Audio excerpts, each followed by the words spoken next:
de leur nom. Leurs parents doivent en être fiers, puisqu'ils sont de vrais fils de la nation. Avec cette nouvelle pépinière de soldats, l'institution militaire aura un effectif plus ou moins raisonnable, pouvant lui permettre de répondre aux exigences du moment. Par un processus de formation continue, soit au centre d'instruction, soit à travers leur poste d'affectation, ou encore à l'étranger, par le biais de la coopération avec certains pays dits amis.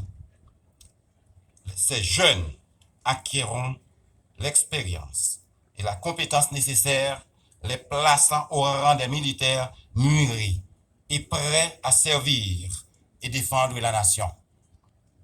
Nous tenons enfin à souhaiter à toutes celles et ceux qui, d'une manière ou d'une autre, ont permis la réalisation et la réussite de cet événement combien significatif.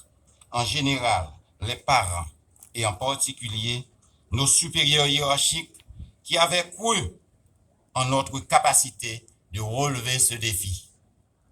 Chers récipiendaires, rentrez au centre le 29 mai 2022 au nombre de 424 et vous voici aujourd'hui 409 jeunes soldats formés, bien entraînés. Rappelez-vous une fois de plus que l'armée, c'est l'ordre et la discipline. Le respect de l'autorité et de la hiérarchie ne sont pas des options, mais des valeurs communes à tout militaire, dans toute l'acception du terme. Tâchez de respecter le serment que vous avez prêté ce matin. Au nom du corps des instructeurs, au nom de tout le personnel de la base et en mon nom personnel, nous vous souhaitons une longue et fructueuse carrière militaire pour le bonheur de notre peuple. Bon courage, bon combat. Monsieur le commandant en chef AI, voici les 409 nouveaux soldats, prêts à servir et défendre la nation. Ordre reçu, mission accomplie, mon général. Merci à toutes et à tous.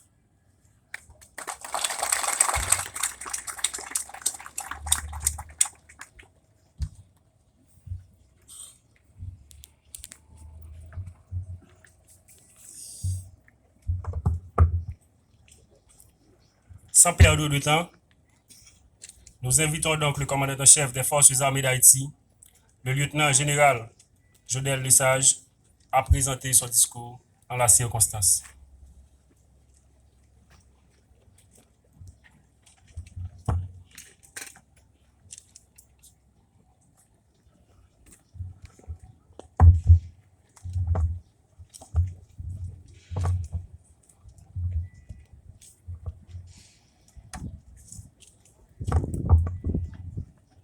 Excellences, Monsieur le Premier ministre, Monsieur le ministre de la Défense, Mesdames et Messieurs les membres du gouvernement, Monsieur le directeur du cabinet du Premier ministre, distingués invités, chers parents, officiers, sous-officiers, soldats. Nous avons devant nous plus de 400 jeunes hommes et jeunes femmes alignés en formation de bataillon, à l'allure très fière d'effectuer leur entrée officielle dans l'armée. Nous accueillons les bras ouverts ces nouveaux membres de la famille des Forces armées d'Haïti, convaincus que leur contribution est indispensable dans la tâche immense que nous avons à accomplir. Initié le 29 mai 2022 à la base militaire Nakaola de Léogane, la formation de ce contingent n'a pas été sans fracas. Inutile de souligner les difficultés d'accès du site pour les personnels, les matériels, les provisions alimentaires et autres fournitures, Il a fallu une détermination constante du commandant de la base, de l'ensemble des instructeurs et des moniteurs pour boucler la période. En tout cas, le résultat est là pour prouver que les formateurs n'ont pas travaillé en vain. Bonne tenue du soldat au Gadavo, hommes et femmes alignés, bien alignés, exécution correcte de mouvements sur la marche avec des changements de direction. De toute façon, au fil des jours, nous pourrons apprécier l'assimilation des notions de courtoisie militaire, de discipline militaire, de garde intérieure, des règlements de l'uniforme, de l'entraînement individuel du soldat, des règlements généraux des forces armées d'Haïti et autres. Mesdames et messieurs les nouveaux soldats, vous inaugurez aujourd'hui une nouvelle vie, la vie de soldat, qui est une vie faite de sacrifices et de dépassement de soi.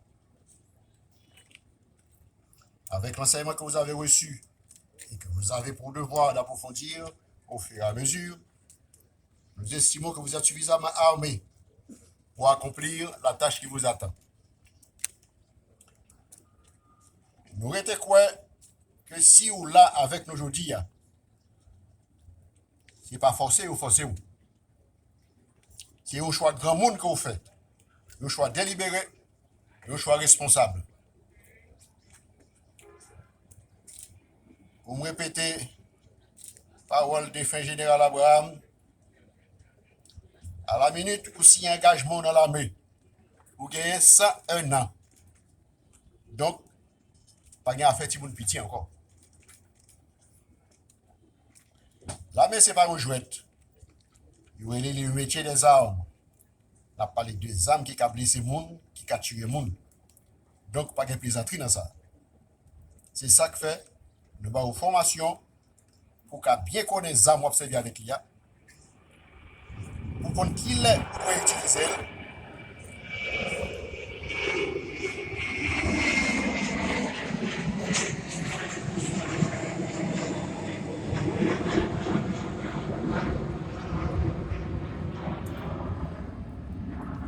C'est ça que fait une formation pour qu'on bien connaisse les armes observées avec l'IA.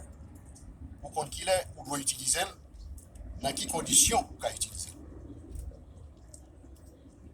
Il est important pour nous toujours songer que la mission dans l'armée, c'est défendre le territoire pays d'Haïti.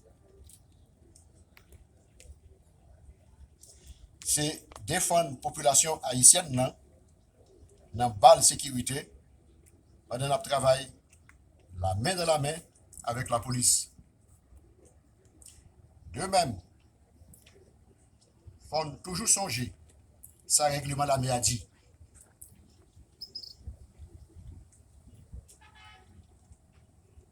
Il faut que nous toujours respecter la discipline de l'armée à fort.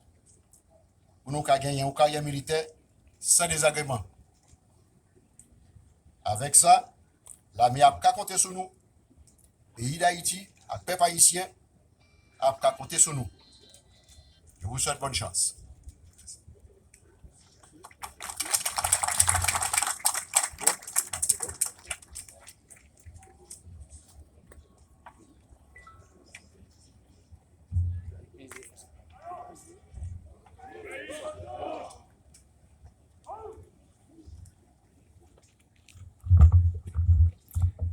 Maintenant, le commandant de bataillon sollicite l'autorisation du Premier ministre pour commander la musique sonnée.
Et maintenant, on enchaîne avec le ministre de la Défense.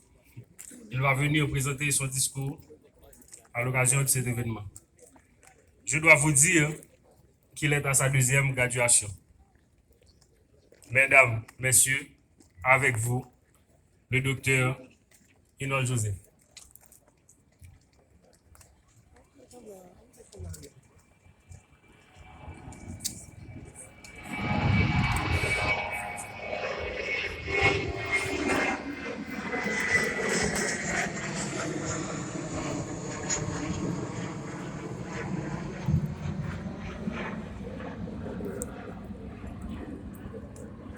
Excellence, Monsieur le Premier ministre,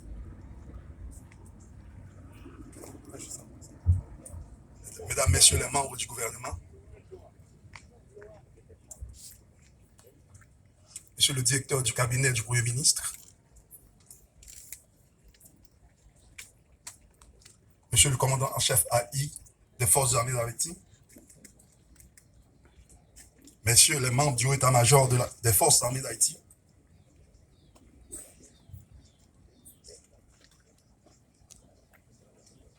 Monsieur le DC, directeur du cabinet du ministre de la Défense, membre du cabinet du Premier ministre et du ministre de la Défense, officiers, sous-officiers, soldats, chers récipiendaires, parents et amis des récipiendaires, Mesdames, Messieurs,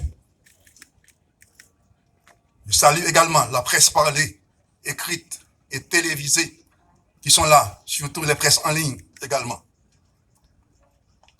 Mesdames, Messieurs, je vous souhaite à toutes et à tous la bienvenue et je vous remercie pour votre participation à l'occasion de la cérémonie de la graduation de la deuxième classe de soldats qui porte le nom Promotion Duty Boukman. Je félicite les recrues qui ont choisi pour modèle cette figure emblématique ayant organisé le premier soulèvement général des esclaves et Duty Boukman, tout en réclamant les droits fondamentaux de l'homme noir, a plaidé pour un développement équilibré du territoire en faveur des travailleurs et non en faveur des exploitants. Duty Boukman, plus connu sous le nom de Boukman, fut le précurseur de l'armée indigène. Il fut un rassembleur, car au-delà du symbolisme de la cérémonie du Bois-Caïman, il a su rassembler les esclaves de toutes les plantations pour donner l'impulsion au mouvement qui va converger vers la bataille de Vertières. C'est cette même armée indigène que Jean-Jacques Dessalines a su fédérer pour mener à l'indépendance le 1er janvier 1804 et en même temps à la création de l'armée d'Haïti dont vous êtes aujourd'hui à la fois les dignes héritières, héritiers et porte-flambeaux. Certes, héritières et héritiers d'une nouvelle armée plus moderne, avec, je dirais, une nouvelle vision, une nouvelle philosophie, une armée soucieuse du respect des droits fondamentaux de l'homme, de l'équité de genre, axée sur la défense civile, la protection de l'environnement et apte également à intervenir en cas de catastrophe naturelle selon les prescrits du livre blanc. En effet, le livre blanc sur la sécurité et la défense nationale pour le développement économique et durable d'Haïti donne aux forces armées la mission de contribuer notamment au développement durable du pays. L'armée sera appelée à conduire des projets pilotes dans divers domaines et à vulgariser les résultats. Dans cette perspective, le ministère de la Défense démontre sa ferme volonté à poursuivre avec détermination la modernisation et la professionnalisation des forces armées d'Haïti. Le décret du 26 octobre 2015 portant organisation et fonctionnement du ministère de la Défense donne à cette entité les provisions nécessaires pour déterminer les grandes lignes de la politique de défense du territoire national. Depuis la remobilisation des forces armées d'Haïti, le ministère de la Défense entreprend des initiatives en vue de renforcer les structures de l'armée afin de la rendre plus efficace. En ces temps de crise sécuritaire aiguë, Haïti a plus que jamais besoin de son armée comme composante de la force publique de sécurité pour relever les immenses défis de sécurité auxquels le pays est confronté. À l'heure actuelle, résoudre la question sécuritaire est l'objectif premier du Premier ministre Ariel Henry et du gouvernement haïtien. Pour ce faire, il faut absolument reprendre le contrôle de chaque pouce du territoire et les frontières terrestres, maritimes et aériennes. Il est urgent d'éradiquer la contrebande et les trafics illicites à nos frontières. Il est impératif de mettre hors d'état de nuire les criminels qui perturbent l'ordre public et compromettent la souveraineté de l'État. L'institution militaire peut et doit participer activement aux côtés de la police nationale d'Haïti dans les efforts que déploie l'État haïtien pour rétablir son autorité sur l'ensemble du territoire national et restituer à ce pays sa fierté d'antan. En outre, compte tenu du décret de vulnérabilité de notre territoire, constamment frappé par des catastrophes naturelles, tremblements de terre, inondations, cyclones, l'État doit pouvoir apporter assistance aux populations nécessiteuses. Il faudra de la préparation, de la planification et des ressources adéquates pour y faire face. Ainsi, l'expansion du corps du génie militaire est envisagée dans ce cadre, afin que l'armée puisse disposer d'unités de génie prépositionnées dans le Grand Nord et dans le Grand Sud pour répondre plus efficacement et plus rapidement en cas de catastrophe. Voilà pourquoi, pour accomplir sa mission de défense nationale, des mesures sont prises pour renforcer les structures des forces armées d'Haïti. C'est dans ce cadre qu'intervient la coopération militaire avec des pays amis, comme par exemple l'Équateur, le Taïwan, le Mexique, l'Argentine, le Brésil, entre autres. Aujourd'hui, le ministère de la Défense et les forces armées d'Haïti procède à la graduation d'une classe de plus de 400 nouveaux soldats qui rejoindront le corps du génie, la section agricole, l'unité de garde nationale et les autres services techniques et administratifs des forces armées d'Haïti. J'invite donc les nouveaux récipiendaires à marcher sur les traces des premières promotions qui ont en maintes fois prêté main forte aux populations lors des catastrophes, séismes dans l'ouest, le sud-est, le sud, les NIP, le nord-ouest et la Grand'Anse, inondations dans l'Artibonite, le nord et le nord-est. On les retrouve aussi dans la réfection et la réhabilitation des routes secondaires et vicinales dans les départements de l'Artibonite, du nord-ouest, de l'ouest, principalement le tronçon Cornillon-Grandbois, tout en apportant le soutien aux collectivités territoriales dans les travaux d'assainissement, de curage des ravins et des canaux d'irrigation. La semaine dernière encore, le corps du génie militaire venait d'achever la première phase de l'entretien et le curage des canaux du tronçon Poscazo-Bon Repos de la route nationale numéro 1, avec bien sûr la participation des riverains de la zone.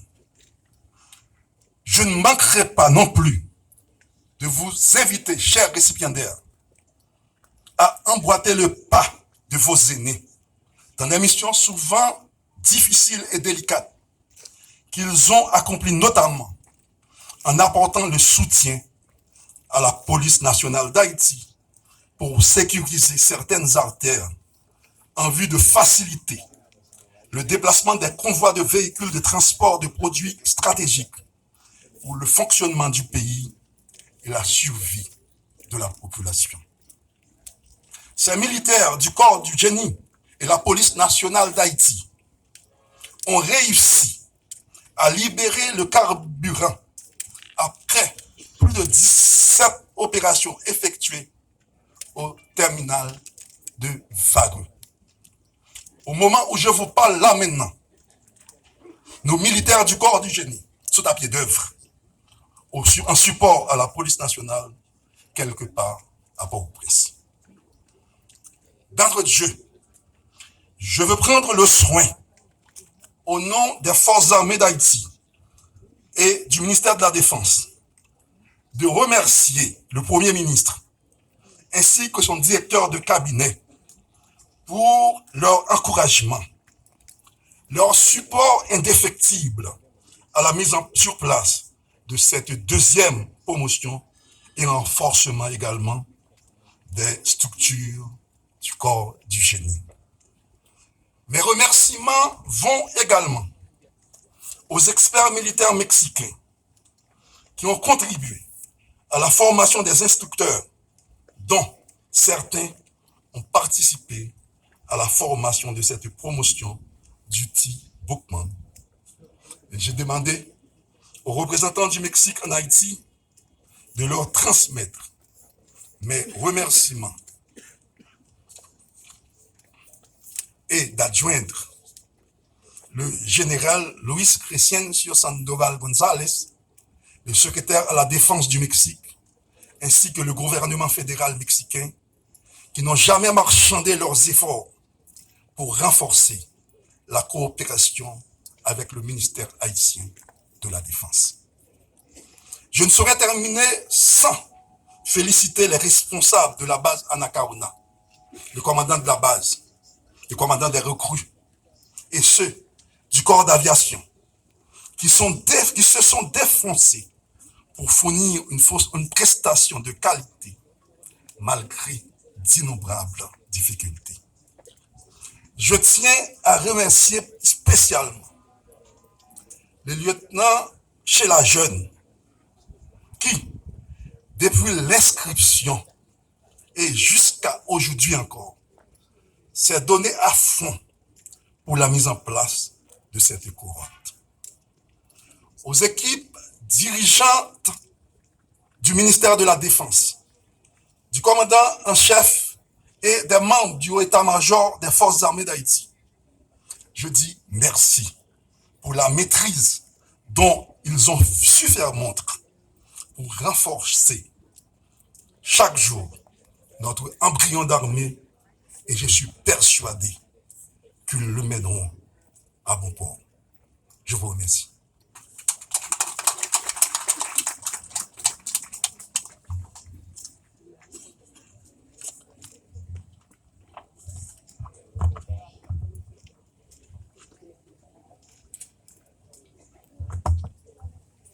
Et maintenant, puisque nous avons le privilège d'avoir avec nous dans cette cérémonie le personnage le plus important du pays, cela veut dire que sa présence ne va pas passer inaperçue. Sur ce, nous invitons donc le Premier ministre, le docteur Ariel Henry, à venir présenter son message.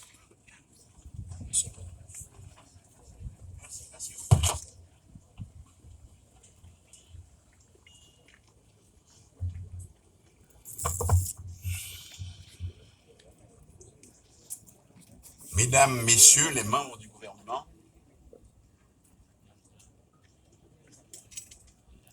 Monsieur le général en chef, Mesdames, Messieurs les membres du haut état-major des forces armées d'Haïti, Mesdames, Messieurs les instructeurs, Mesdames, Messieurs les parents, Mesdames, Messieurs de la presse écrite, parlée, télévisée et en ligne, parents des récipiendaires, chers récipiendaires, Mesdames, Messieurs.